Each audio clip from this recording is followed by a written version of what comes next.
was saying, we're going to try to work through some of the different trips we have and come up with something for you guys. Be it a group or a completely your own trip on the boat. I would imagine most of you guys are pretty advanced anglers when it comes to inshore stuff. So I'm not even going to really talk about that a whole lot. We got some brochures on your tables that has an outline of everything that we do at Hubbard's Marina right now. It doesn't really touch on our specialty trips though. What it has is the basic staple that we do, the half days, the night shark trips, and all days, the overnight trips. We do kayaking, and on the other side we have all kinds of other tours and things, ferry services and stuff. But you guys, how many of y'all have kayaks? About a third of the room. How many of you guys have boats up to about 25 footers? About 50% of you guys. And that right there covers all of Tampa Bay and out to about 30 miles offshore. So what I'm going to talk about is beyond that. We have been working in this area since the 1950s. My dad came down and started working offshore and has really developed that fishery. We started going to the Florida Middle Grounds in 1975. Yeah, it's an area about 100 miles offshore. Starts actually about 80 miles and runs up about 100 miles up to the northwest. And it's a rod and reel park where only vertical line fishing is supposed to take place. That is our main area that we like to go to on our overnight trips. We do our 10-hour trips, just can't get out there in one day. I mean, it is a solid, well, 70 miles, so you got to go really fast, fast and furious, or our overnight trip is designed to where we go to sleep and nap on the way out. We get out there about 8 hours, and we fish about 20 hours. Yesterday we fished 22 hours, and then come on back in. I just came off the boat this morning. I'm a little frazzled, but you know, I wanted to talk to you guys, and the show, the Real Animal Show over in Tampa, I got Tiger and said, when can I come over and talk to you guys? And this was it. I brought some samples actually, some of the different fish that we catch. I wanted to bring some bigger fish, but by the time I got done doing the jackpot, my crew gave my fish away. So it was like, I lost my grouper and I lost my amberjack to some anglers that didn't catch a lot of fish. And that's one of the things we really work hard to on the boat is teach people how to catch fish and then help them walk away with something. And a couple of the guys didn't have amberjack, so they gave my jack away. And another guy had everyone didn't have a grouper, so I lost my grouper. But I got a little strawberry grouper in here that's pretty cool. We had caught a bunch of these this trip. And the jackpot snapper was 8 pounds, but this is about a 4.5-pound mangrove snapper that we got. And then on our half days, those 5-hour trips are these gray snappers, or the Key West grunt.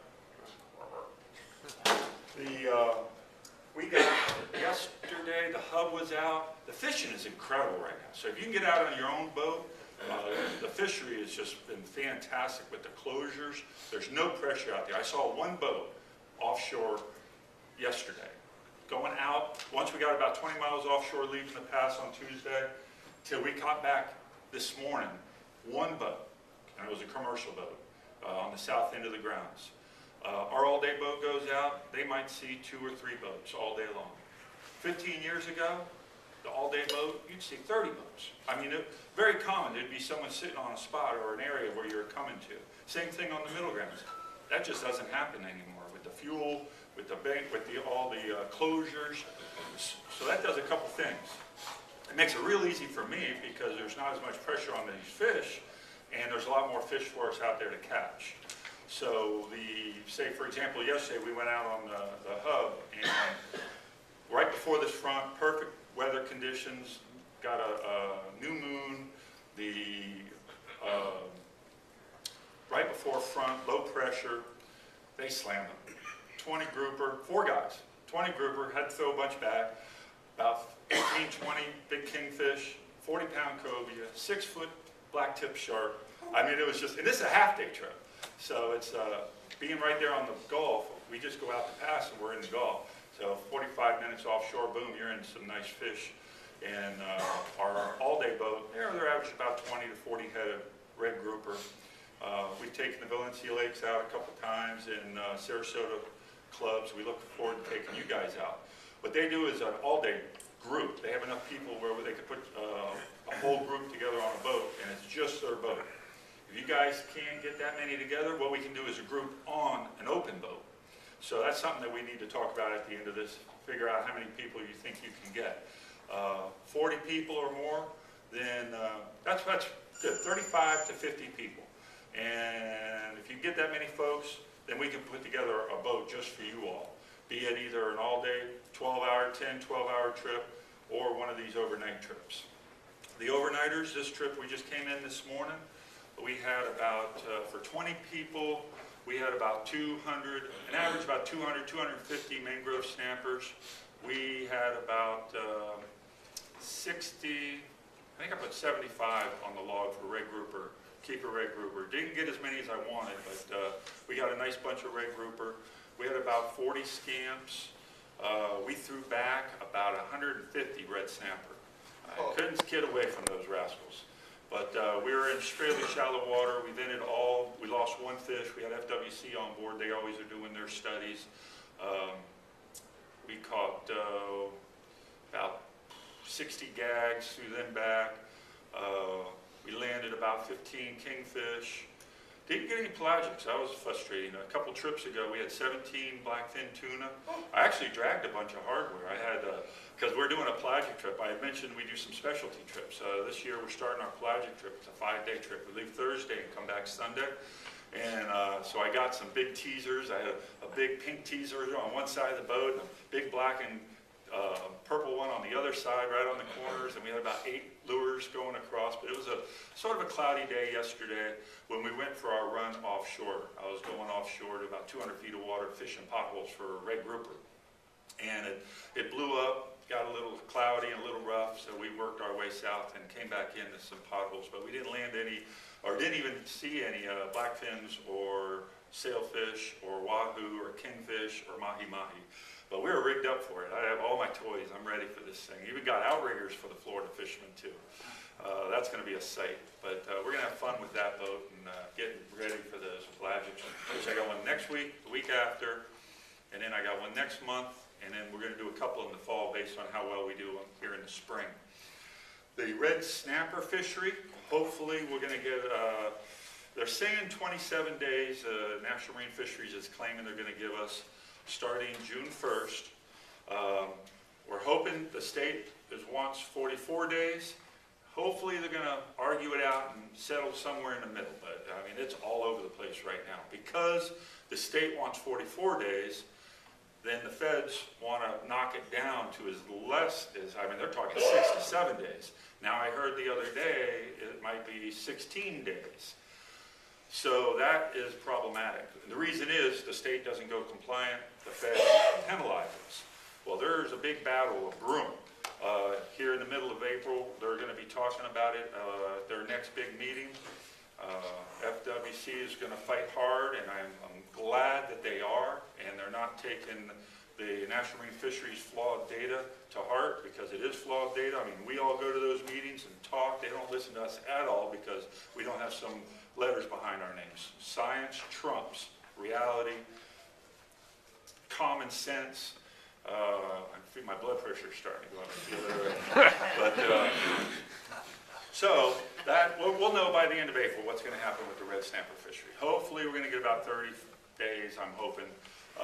We do have some specialty trips coming up for that. The Real Animals are filming a show on June 28th. Friday, they're going to do a show on board the boat, and it's supposed to be a red snapper trip. If they do close the red snapper prior to that, that trip will be a red grouper amberjack trip. We'll go out and catch a bunch of amberjacks and go off in the flat, out on the flats in about 140 foot of water and get some red grouper. The last couple 12-hour trips we've been getting, we get some crazy pelagic. Yeah, like 8 African pompano and starting to get some yellowtail snappers out there. So that's a fun trip to do. And that's one of the trips that we might be able to do with your club, is a 12-hour trip. And get out in some deeper water and get some jacks and big red groupers. The gag grouper fisheries opens in July, and the feds are saying about 2.5 months, 3 months, depending on what side of the bed Roy Crabtree gets out of the bed, gets up. But the state, you know, they want to go all the way to the end of the year. And that's great because the fishery is huge. I mean, the fish are there. Again, the National Marine Fisheries data just has to catch up to reality. But we're going to settle probably somewhere in the middle there. And that doesn't hurt as much as red snapper because we can actually catch gags in state waters. So if the state's open for extra time, we go out for 2 months in federal waters and catch some nice fish, and then fish state waters.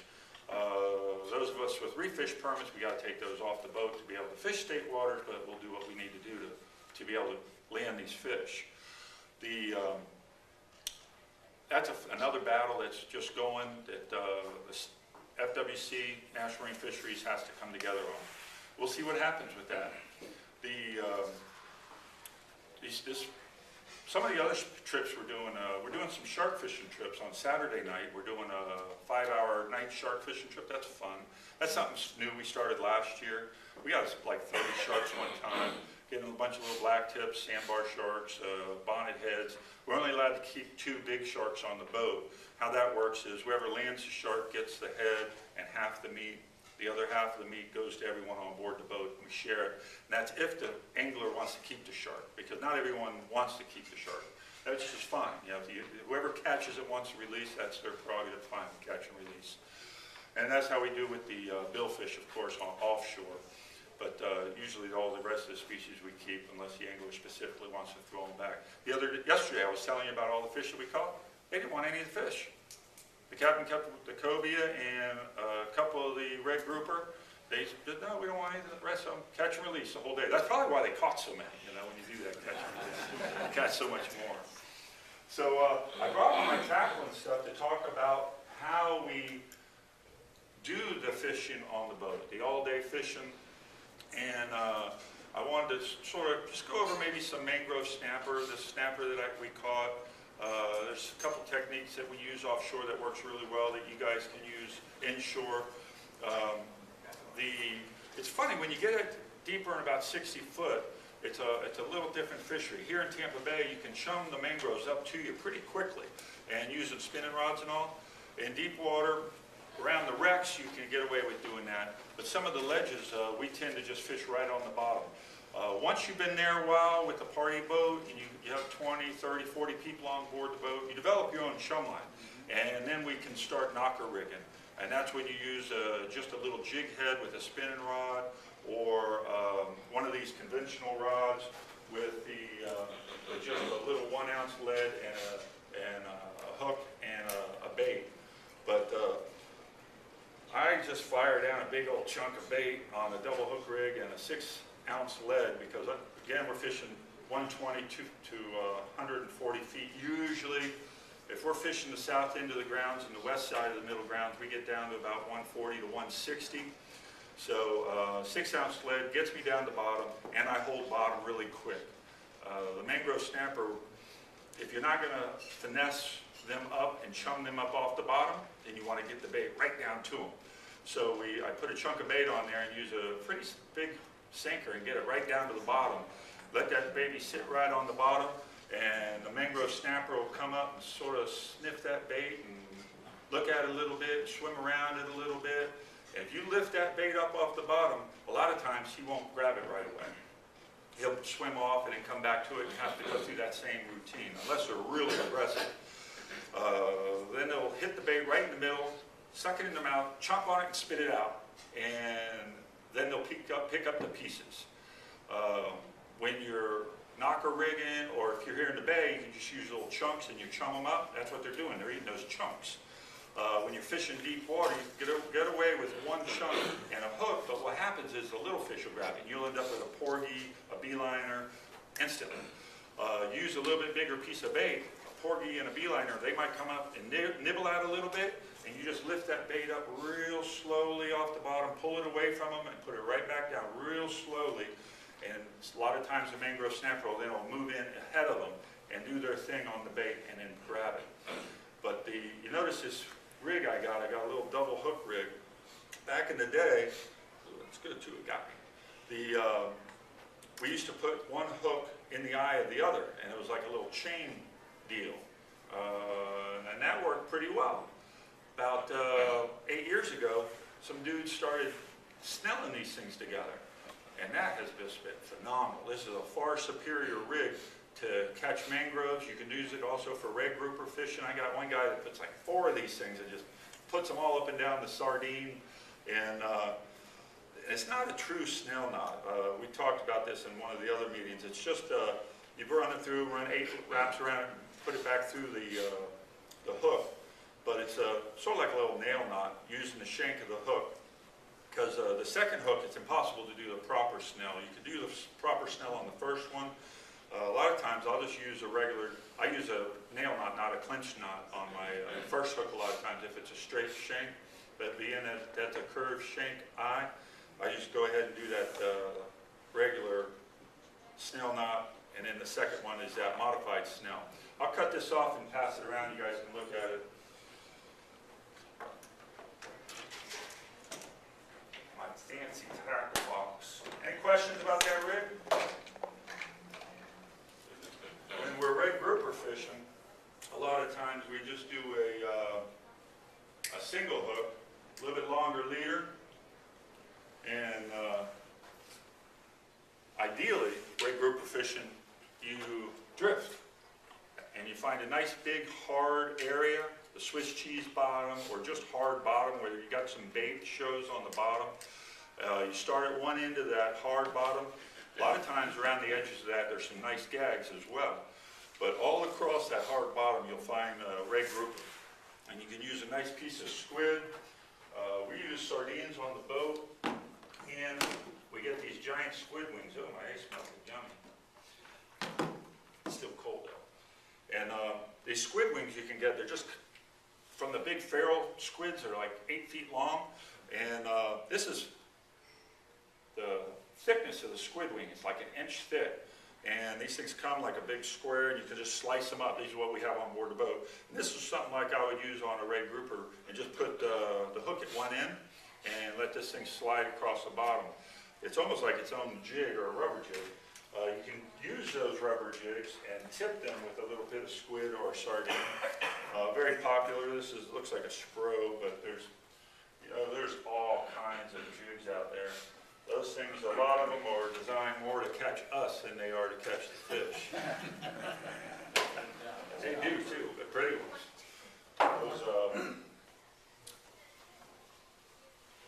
A question on the double rig. What's the advantage of the 2 hooks? And why over one?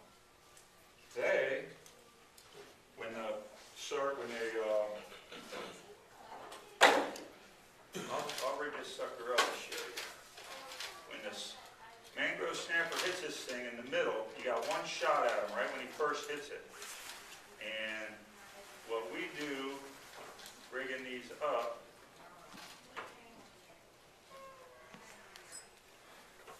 with the double snell, these are actually a circle hook.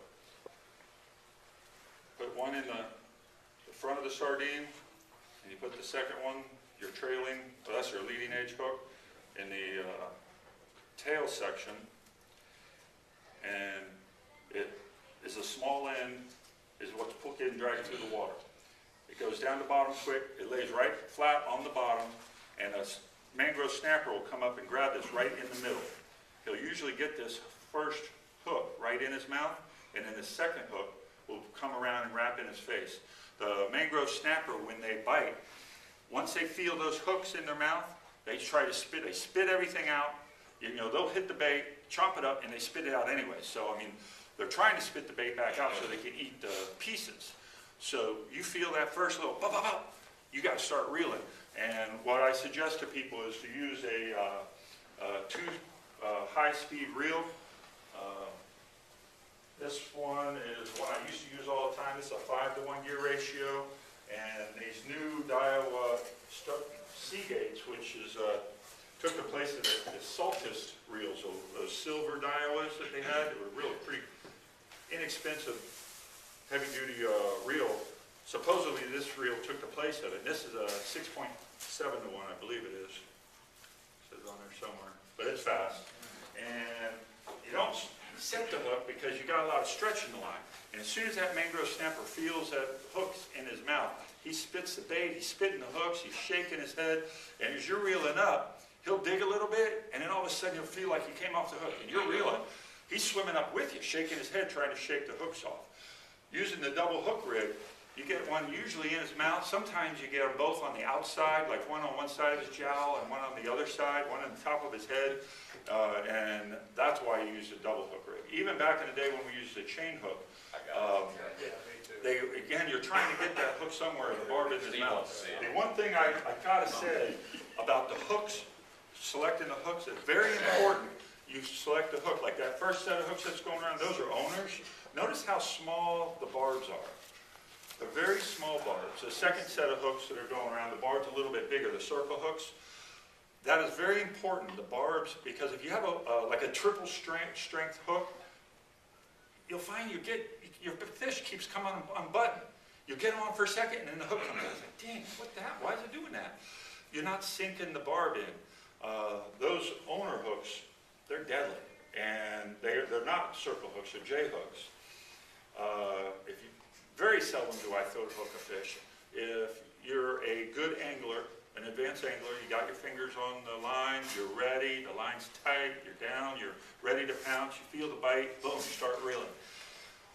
If you're goofing around and you're looking, talking to your buddies, holding the rod with one hand, you don't even have your hand on the crank, you get the bite, or there's a big loop in the line, you don't even feel the bite. That's when the fish swallows the hooks, and not a good thing. When we're fishing out of season fisheries, we strongly encourage circle hooks. If we have an advanced angler on board the boat that brings his own J hooks, that's fine. The state of Florida implemented the J hook rule before they had any science to back it up. Again, that was a knee-jerk reaction. And what's even worse is us, recreational anglers, they claim circle hooks do such a great job, and I agree, they help. But they didn't give us any credit. They mandated circle hooks, make us get circle hooks. How many tackle stores have circle hooks on the shelves, and boom, overnight there's a law, you can't use circle hooks anymore? With no scientific data to back it up, and then they don't give us credit for it. So, they sort of backstepping now. They don't enforce the circle hook rule, as far as I've been led to believe. I mean, I got FWC right on board the boat, and they don't, you know, they can't. If it goes to court, they have no data to back it up. But now they're doing the circle hook studies. That's one of the studies that are actually taking place on board our boats. Just this trip, we caught 4 fish that had tags in them. Didn't know that. People go fishing with us, you actually get t-shirts for fishing. It's like gambling, fishing out there. You get a gift every time you catch the right fish. Yes, sir. It's been 2 years since I was supposed to have gotten the shirts, and I never did get one. Oh, my goodness. Your neighbor got it. Wrong address. Take the one back. I'm trying to think if I have my phone, if I have John Wilson or Butch's phone number from FWC. Butch is Ayala, I think, is the guy that is doing that program. But the other thing that, just a funny side note about this whole mandating things like venting tools offshore. Again, it's a great idea, and I'm glad that anglers are ever mindful of trying to help the fishery, and people are using these venting tools, and they work. Or a nice little knife, and just do it the right way, and these fish are, rather than poking them in the mouth and popping their belly. But again, they mandated something to us, the American anglers, and they didn't give us any credit for it. Nothing. Make us go buy the stuff, we go out there and do it, proves it works, they claim it works, they claim it saves all this many more fish, but they don't give us any extra fishing days. That just kills me. They claim 50% of every fish we catch out there dies. Even when the fishery is closed, you're out there fishing for other fish, gray snapper or whatever, mangrove snapper. When they do that phone survey, They base, so many people that have fishing licenses are still out there fishing, and you still catch so many bycatch, and 50% of that bycatch dies. That's what they claim. That's what we're getting penalized. But reality just isn't the case. They did a mangrove snapper study FWC did last year, and it's like 4 to 5% of the fish die. We've caught the same red grouper 4 times offshore. Just the fish we tag. We've caught the same fish 4 times in a row. I mean, just shattering that data. Yet nothing has changed. They still penalize us 50% mortality rate. So, FWC standing up, back them up. Hopefully they'll continue to fight for our rights. Fishing Rights Alliance with Dennis O'Hearn. He's all excited. He's blowing my phone up today about something. The other group up there in the Northeast, the Fishing Rights Alliance, and then there's Fishing Alliance Rights or something like that. But 2 different lobbyist groups that are doing a lot for us, recreational anglers. Lots going on with our fishery. We got to fight to keep it. Yes, sir. You talked about the double hook rig. Yeah, What I generally do is buy a 7/0 open eye hook and crimp them and put them on. I mean, I learned to fish in Southeast Florida, the drift fishing stuff they did down there. You can't do that with circle hooks, can you? I mean, you got to tie snell them together. a little. You can. Oh, you mean crimp them? Well, a lot of the new hooks are metal's too brittle. Because you can't Like get the this black- second hook over the first hook. Yeah, these hooks here, if you try to bend the eye open on these suckers, they'll break. They're just, Yeah, that's what I'm saying. most of these hooks nowadays, these black hooks and they're a little bit harder than the That's what I'm saying, so I 670. don't see where I can get 2 hooks on one of those. And I'm telling And you, I'm using J hooks, I'm sorry to say. well, again, if you know how to fish, the J hook works fine. If you're in real deep water, J hooks not necessarily, they sometimes will gut hook a fish. That would be to my second question, do you use braided line? Yes, yeah. See, A lot Because of you people said- say- Because the J hooks would allow you to set the hook a lot faster than a monofilament line. Yes, yes. Now, we don't encourage braid line on our party boat. If some of y'all might have heard that, and we have it on our website. Is that Get the 'em out question of you're the in? hole. Well, that, To get them out of the hole. my question was, every time I've ever tried to use braided line, the 2 times I did offshore, your leader will wrap around your braid. Not if you tie a long enough leader.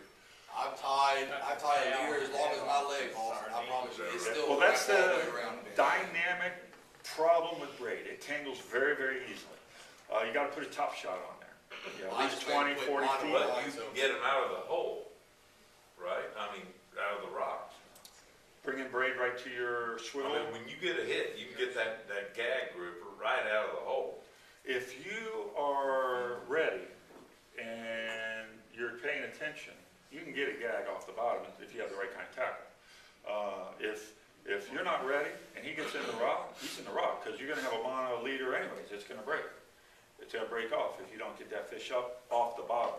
Now, So, is there a yeah, technique we're- which I've learned, twang the line, get them tight, Once he twang gets in the the line, rock, get them yeah, out there's of a the rock? couple. These are high-speed reels that I have for the mangrove snapper. If you're hunting for red grouper and gag grouper specifically, lower your gear ratio down.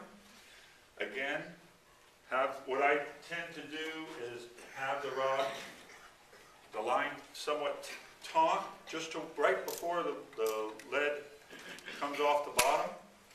You want your lead just right on the bottom, and I bring my rod tip down about a 45-degree angle down, not straight at the lead, but just up just a little bit. I put my finger and my thumb on the line.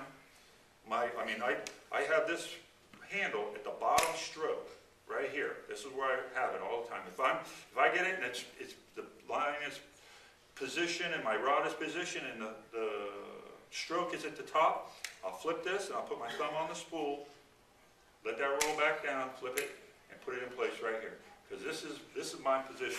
And you're sitting there, you're watching your line, you're watching the rod tip.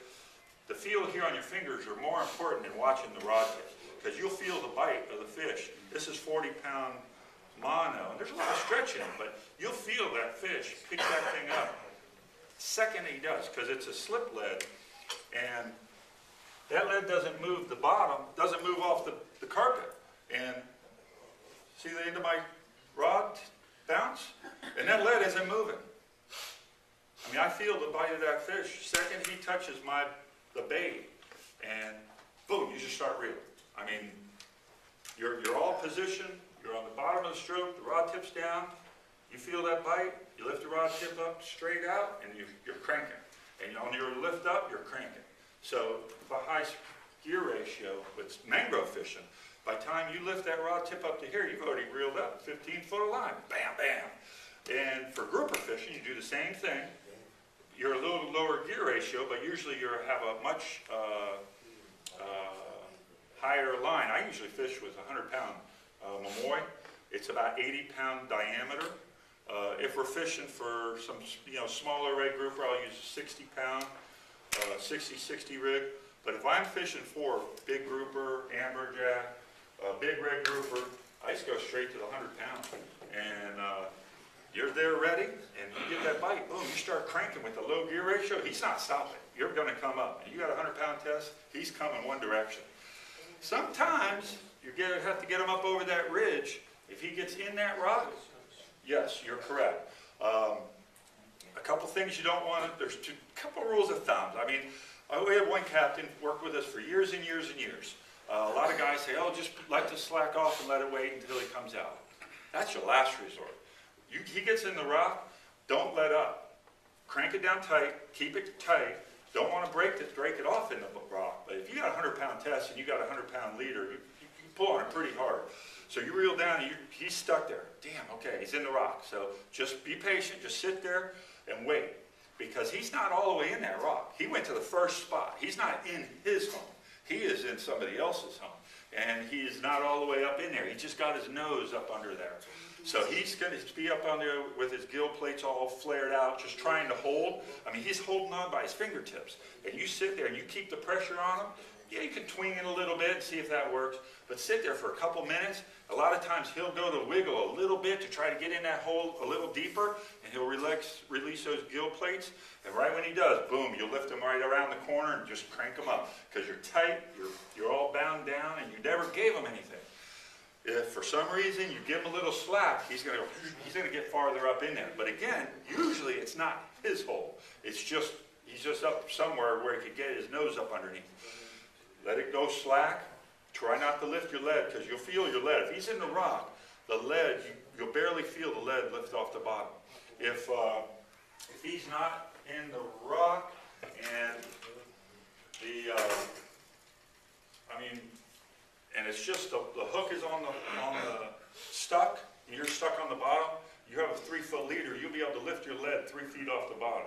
You'll be able to lift your rod tip up 3 feet, and then you'll feel your lead, and that's just telling you your hook is stuck in the bottom. You just got stuck on a sea fan or something. Or you felt a little bite and you went to set the hook and it got caught on a sea fan. But you could go to lift your rod tip up and you barely can move your lead, like it only moves 6 inches. That's you lifting your lead up inside the cave, inside the crack. You're just lifting your lead up, it's hitting the top of the cave and you drop it back down about 6 inches. Or you don't feel your lead bounce at all, it's all the way up in there. Sometimes your lead will get wedged in between some rocks, especially if you're at like one of those mitigation sites. Those newer mitigation sites are wicked because there's so many just boulders and your lead will roll in between 2 rocks. But if you feel that lead bouncing just a little bit, then you know you probably got a grouper bringing you down in there. One more quick question. Do y'all deep jig at all? Yeah. Yesterday, a bunch of guys had the fancy butterfly jigs with Shimano. Now there's a bunch of knockoffs. We're using some of these, just the old diamond jigs. We got, people use all kinds of stuff out there. I mean, we got all kinds of advanced anglers. I mean, we have all kinds of stuff. You throw it at them. Yep, and it works. I mean, a lot of that stuff works. We caught a bunch of scamp yesterday on jigs, a lot of jacks. We had 25 amberjacks that ran about 20, or actually about 34 to 45 pounds. And with 20 people, I was hoping to get a limit of 40 jacks. we worked at it, but they just shut off, and so we went off ray grouper fishing. Any other questions? The braid on the boats, why? I'm just curious. Oh, why we don't like braid? Yeah, see, Because my it stuff's cuts through rigged up. mono like that, and it gets very tangled up. One of the things with party boats, I mean, you're with 20, 30, 40 other people. You're gonna get tangled. You get a big amberjack, a shark, a cobia, it just happens. So what we try to do is teach people in the seminar how to tie your own lines. We try to get leaders set up for everyone. And if we get a big snafu, we just cut everything. You can go and tie your own stuff, or the crew can work with everyone within about 5 minutes, get everyone re-rigged that's involved in a tangle. Or if you do it yourself, it just takes 2 minutes. Bam, bam, bam, you're retied, boom, get another bait, and you're in the water. Versus trying to untangle all that stuff. And once you get braid in the mix, boom, it's ruined. I mean, braid's in there. A lot of people, if someone knows how to use braid, braid is a great line, and it works really well. The problem is a lot of people don't quite understand, and there's a big loop in the water, and it gets tangled up in the party boat situation. So what we try to do if someone brings braid is we try to get them to put about a 200-foot top shot on top of it. And that helps a lot. If they get a wahoo on or something and it runs, they got all the yards in the world to let that fish run with the braid as a backing. But fishing right next to your brother, fisherman, he's got a big amberjack on, you got braid, you get stuck in the bottom and that line's tight, his big amberjack just touches the braid, boom. It doesn't have to hardly rub on it, and it'll cut right through that mono, and it's so heartbreaking when you got a big fish, been fighting him for about 5 minutes, and you can see color. He's right there. They're sitting there with the gaff, and some guy right here next to you with braid. Hey, I got something. He goes like this, boom, your fish comes off. And all this, it's probably just his fish touching his line, and he feels that fish. But you got to, pull a little bit to see if you got a fish, and that's all it takes, and it cuts other guys off. So it's very annoying. So what we try to do, anyone who has braid that really wants to fish with braid, we try to get them to go up towards the bow of the boat, away from everyone, and then they, can have at it with the braid. If you're on the stern and you're mixed up with everyone, we really try to get everyone to put a top shot on there. We were real adamant about it, but like I said, there's a lot of guys that know how to fish it that won't jerk it. If someone's got a big fish on, they'll free spool, let them get their fish up and do our thing. So that's the challenges with braid. Braid is a great fishing technology. It doesn't, as far as mangrove snapper, if you're knocker rigging, that's one thing. You got a big loop of line in the water and you're fishing with a spinning rod, but fishing on the bottom with trying to feel that bite, the braid doesn't have any stretch to it at all, and it actually hampers your fish catching ability with the mangrove snapper to pull the hooks out. The mangrove snappers, you're almost a little too quick with the mangrove snapper with the braid. It doesn't, because the mangrove snapper, he'll dig and then he'll swim with you. And the mono has a little bit of stretch to it. It's weird. I've tried 20 pound, I don't have very good luck. 60 pound, sometimes I catch a few. That 30 to 40 pound range mono works really well with the mangrove snapper, at least for the populace on the boat. You have your specialty fishermen that do different things with knocker rigging, and one time I fished one trip with 100 the whole day, and I was cheating a little bit because I used a 4-aught hook for my first hook. I used that double snell rig, and my second hook I used a 10-aught hook. And I used it in a big sardine and put the 10-aught hook because it was red grouper season. So I wanted to catch those red grouper, and I got broke off a couple times. I said, I'm not going to get broke off anymore. So I fished with 100 the whole day, and I still caught like 6 mangroves. So that little hook on the top, that helped. That saved the day with the mangrove snapper, but I was using dead bait for the most part. I wanted to point out a couple different style of rods. The fast action and slow action rod. I always found fascinating. You guys, snook fishermen and stuff, probably know a lot about that already, especially with all the graphite composites that are out there. But I got a couple rods that are pretty close. It show you the action. This is a solid glass, not a solid glass rod, but it's all fiberglass. There's no composite in it. And notice how it bends all the way to the handle. This is a very slow action rod. You just get the bite and you lift it up. I mean, the thing spins all over the place. It's like a giant, noodle. Slow action. You lift up and the tip stays there for a minute. That's what the slow action is about. These work really well for mangrove snappers. Nice soft tip. You get into the composites, you really need one that splices into a glass tip. I think Ugly Stick has some of those with the tiger rods. A lot of the guys use those on board the boat. It's a hollow fiberglass body and stiff, and then it gets really soft towards the tip. There's a lot of nice tackle and rods. I mean, just like any hobby, I mean, you can go all over the place with this stuff. But this is a straight glass rod. It'll be up here for you guys to mess with. This one is very similar to what I just mentioned. It's a hollow here, and it splices into a solid tip, but it's a much faster tip. I mean, there's no graphite in this, but you get into like the G. Loomis, name a couple of other those companies that have the graphite. St. Croix.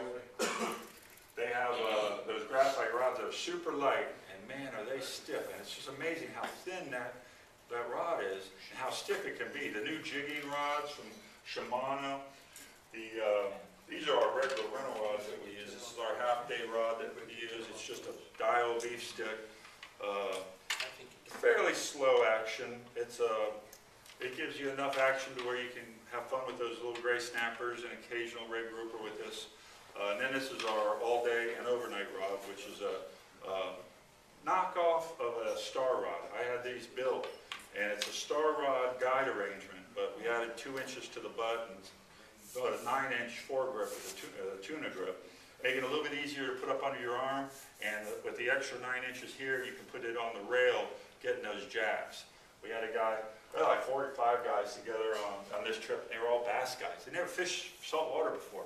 So they're there like this with the rod in their left hand, trying to catch amberjack like this. And they were just, couldn't do anything with them. I said, come on, man, get in front of it.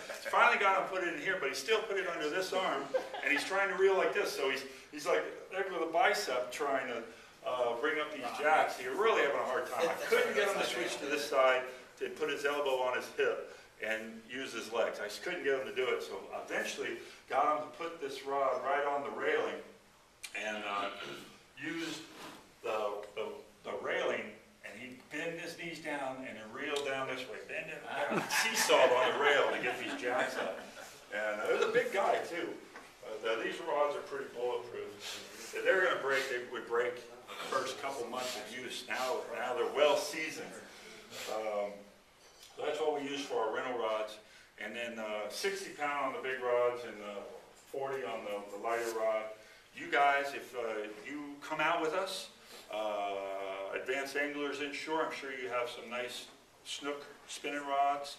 Those would probably work really well for the gray snapper, mangrove snapper, and even the red grouper. If you have some with some 60-pound braid and about 6,500 or an 80 or 90 spinning rod, or of course like a 3/0 pin or Daiwa, or they got all these new jigging rods now too out there. So that is yeah. Anyone have any questions? I'll keep going. What are we gonna do? What do you do for seasickness? Seasickness? That's me right here, brother. They got a new thing up at Mahoney's called, is it Queasy's, Mike? It's probably Queasy's. called Miller Lite. I actually had a sample in my pocket up to yesterday. Now, the only I thing think of it it was is, just the guy told us on the radio that it's all natural products. Now, just so that you know, if you're No, I part want of Team synthetic, Knucklehead, man. the I want 13 people synthetic are part of stuff Team that's gonna Knucklehead, work. if it doesn't have pharmaceuticals in it, we're not in. Yeah. The old Dramamine works real well. I just It's fall like asleep half and puke, the night right? before, half in the morning, half right before you leave. If you're out there and you start feeling it, we have Queasy's on board the boat, or you guys can get some in the office. That Queasy stuff is what's on the market right now. Billy Nobles used it with his kid, and it worked really well for him. We used it. I got the guy to give me a whole bunch of stuff, and we tried it last week when that bad weather moved through, and it worked for about 50% of the people on the boat. 50 to 60, actually a little bit over than 50% of the people. We gave it to them, and they were sniffing it, and the next fishing spot, more than 50%, about 60% of the people went back out fishing, and that's great. I mean, that's a great average. I mean, that's, you know, if I can get one guy feeling better, a gal or a kid, get them back on the rail fishing, that's a good thing. So 50-50 chance, and that's to take the edge of nausea away. They claim they use this stuff in hospitals when you come out of surgery, and that they've been doing it for about 5 years, and now they just, this year they went on the market and retailing it for seasickness, motion sickness. Yeah, I got a bunch of free samples on the boat, so. The difference with those, though, you don't feel that drag after fishing all day. You're not worn out, you don't feel like you've been beaten to death. Yeah, you're just eating that Dramamine stuff. Yeah. Go to a health food store and get some candied ginger. Yeah, well, ginger works, that's a good holistic way of doing it. Oh, that's not a good Dramamine, I was tired of bone it. motion sickness, Okay. you don't feel as tired. Bony? Yeah, bony. Yeah. It's 10 times less tired than what you would do if you take a Dramamine. Alright. And whatever you do, I can promise you this, don't eat one of those motion sickness pills and think that you can drink beer and get away with it. It don't work. Tested and approved, it don't work at all. Alcohol will sit there and trumpet all day long.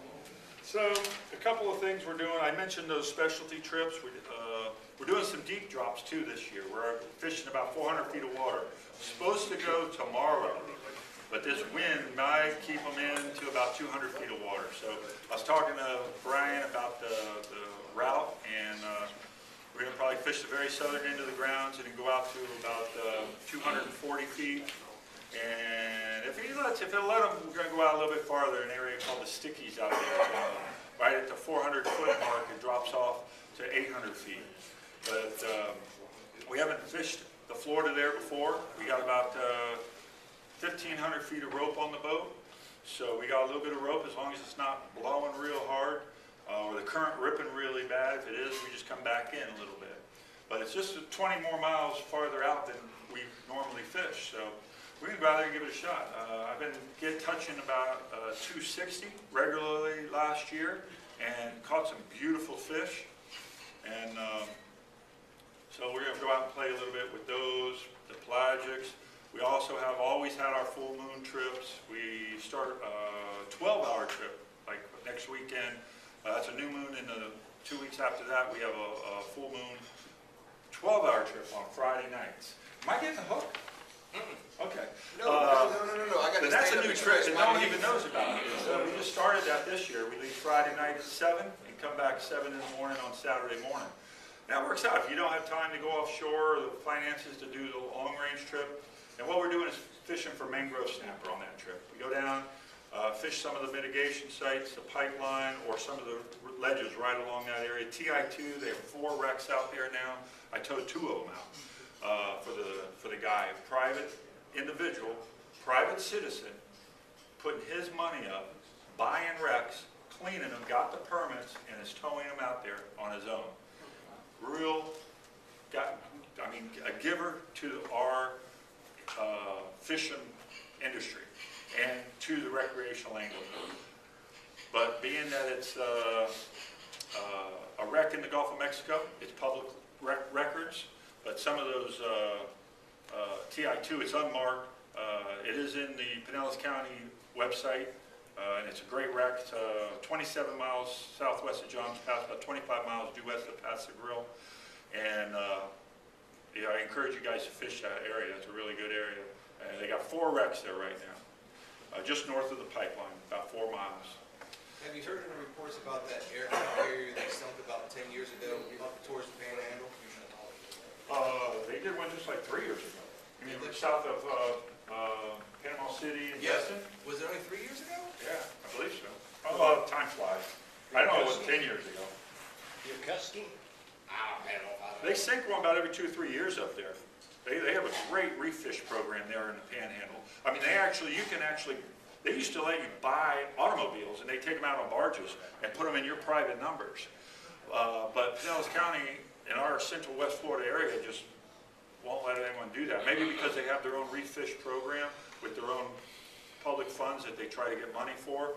But this guy I was talking about somehow worked it out. I mean, I used to drag my own stuff out there, and I got caught once, and the guy let me go. I was like, ooh, I'm not going to do that again.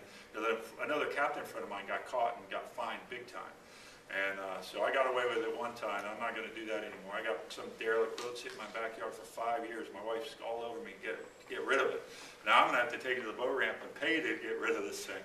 But this buddy of mine, he is now just buying barges. It's cleaner and easier for him just to buy a brand new barge right from the factory, have them cut the holes out of the side of it, just above the water line, take that sucker out there, and then pump it full of water. Once those holes fill up, boom, it goes down quick. And that's what he's using now. And it's private citizens making it happen for us. And without all the pressure on the fishery, it makes it easy for us to go out and catch some nice fish. Real quick on besides your tackle and all that, what can you bring on the boat? Like I know you said a cooler. What can you bring? We don't like glass. We don't like alcohol. And we don't like firearms. Oh, we don't like GPS. And bananas. And bananas. And bananas, yeah. But besides that, you bring all your own stuff. You know, you don't need a big a big cooler. Just a 48 quart cooler. You can bring your own food and stuff if you want. Like sandwich stuff, that kind of thing. Yeah. If you you want to bring your own stuff, water, all. We do a search to go on board the boat, mandated by the Coast Guard. No firearms. Even if you have a firearms permit, you're not supposed to bring on a Coast Guard approved vessel. We got the alcohol off the boat. We had 4 helicopter lifts in 1 year, all alcohol related. And since we got rid of the alcohol, we haven't had one since. So that's worked out well. It's hard to tell someone when they're all drunked up that they can't drink their own alcohol. Always ends up in a fight. Mark, touch on your anglers club. Couple of friends are in anglers. The Regulars Club, yeah, we have a Regulars Club with 3 levels. It's like $150 a year, and it's 10% off. You get to load the boat early. You get a gift and all this other stuff. Then if you go a few more times a year, then you get 20% off. If you commit to going, I believe it's like 20 times a year, then it's 30% off. These are for the long-range trips, and 50% off the half-day and all-day trips. So it works out really well for the angler that wants to fish a lot and, limited budget. I mean, this day and age is tough. A lot of times we have room. There's only a few times a year where the boat fills up, like this month. Not this month, but this week. We're around Easter, and usually the week after Christmas we run full. But besides that, usually we have a lot of room, except for the rally fishing, red snapper, gag grouper rally, when they open and when they close. We'll run heavier boats. But we limit the boat now. Back in the day, we used to put 70 people on our overnighter, and we used to put 90 on those half-day trips and all-day trips. I mean, that's too crowded. And as I grew up in the industry and on the boats, listening to the anglers, anything over 50, people were complaining. There was, I had to agree, it was a mess. So what we did is we limited the boat to 50 people on our overnight trip and our 12-hour trip when we're fishing deep water, and we limit the boat to 60 on our half-day and our all-day. Sometimes we'll get 65 if we have someone driving from Orlando that didn't make a reservation. I mean, we hate to turn them away. The boat's licensed to carry them, so we slide them on board. We usually, Florida has, I think, 8 guest spots, and the Friendly has 4 on each side, 8 guest spots on it also. Gives us some flexibility for VIPs. But we limit it to make it a better experience for the recreational angler on board the boat. Back in the day, the anglers, they used to sell their fish right at the dock. So there was a lot of commercial guys on board. It's just not like that today. Can you expand on the kayak? Is there a kayak trip now that y'all put on the boat? You've been reading Yeah. The date is, we're looking at probably May 3rd. We're going to do a mothership. Okay. And this is through the what's it called? The Online Fisherman magazine. Okay. And Gary came up with this crazy idea, and he asked me about it. And so I said, man, I gotta get some permission on this. This, you know, I work out there on the edges sometimes, but, so I called the Coast Guard and asked, you know, what does it take? Is this, you know, could I do something like this? And they said, yeah, as long as the weight of the kayaks don't exceed what the weight of the people on the boat would normally be. And so we're not gonna get close to that. So what we're gonna do is 15 to 20 kayaks this first try. 15 is our target.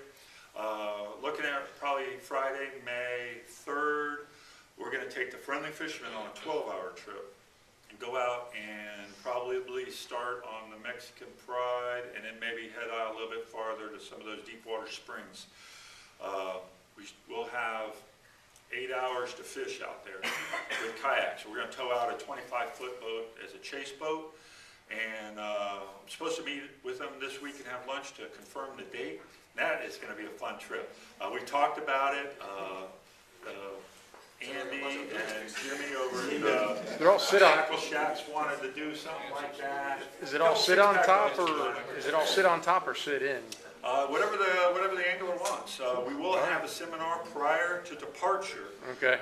in the water where they have to lift a cinder block up with a rod. Because that's what's really tricky. A lot of these people don't understand. Right. You get sideways with your rod, Right. you're going to flip over. Right. And I mean, the rod will be tethered to the kayak. You will have to be able to right your own kayak and get back in it and lift the rod back into it. I don't know what the tournament rules will be if you get assistance, if you are disqualified with that particular fish. But the chase boat, if someone flips over, will I'm sure get right over there because you really don't want to be, I know there's a lot of divers that dive the Mexican Pride and these other places, but dang, if I wouldn't want to be floundering around on top of the water. But, All right, gotcha. yeah. Do it. But, so that's the game plan. We're going to have a seminar prior to where people will get the feel for lifting weight with a rod and reel in a pool setting prior to running. And we're going to put the kayaks on there, head offshore, throw them in the water. We have a little platform that goes off the side of the boat, put them in, let them go to it. Cool. So that'll be pretty fun. That will be a TV show. There's going to be 2 cameras on board doing this, one on the chase boat, one on the boat. So that'll be a fun gimmick fishing thing. If it works really well, we'll probably do more. And that's going to be for the advanced hardcore kayaker. I'm just picturing puking while I'm in my kayak. Yeah, I don't know. Floundering around with the sharks or something. As long as it doesn't swirl around in the kayak, right? You gotta sit in, you're in trouble. Yeah. Sit on top, you're all right. Yeah. All right, guys. I think I talked about almost everything we do. Does anybody have any questions on trips? What I'm gonna do is make it simple so we can let him continue talking. I'm gonna pass around this piece of paper. If you're interested in going on a group trip, write your name and write which trip you would prefer to go on, okay? We're gonna try to make it as accommodating as possible for everybody so we can all go. So, I mean, I'll put on here any, because I'll go on any trip. I'd like to do the big 39-hour one, because I'm just that crazy. But let's try to everybody put down what they think on here, and then we'll sit there and I'll shoot an email out to everybody, or I'll put it on Facebook on the webpage, and then that way by a couple weeks, we'll know exactly what we're gonna do and the type of trip we're gonna go on. So I'm gonna pass around this, it has all the prices on there and everything, and what trips he's gonna allow us to sit there and go on, so we'll pass the paper around. It's all yours. Yeah, we can do it a couple different ways. Usually charters, we will leave on Sunday night and come back Tuesday on the overnighter. I try to do the charters when we're not running regular trips because then I can charge out of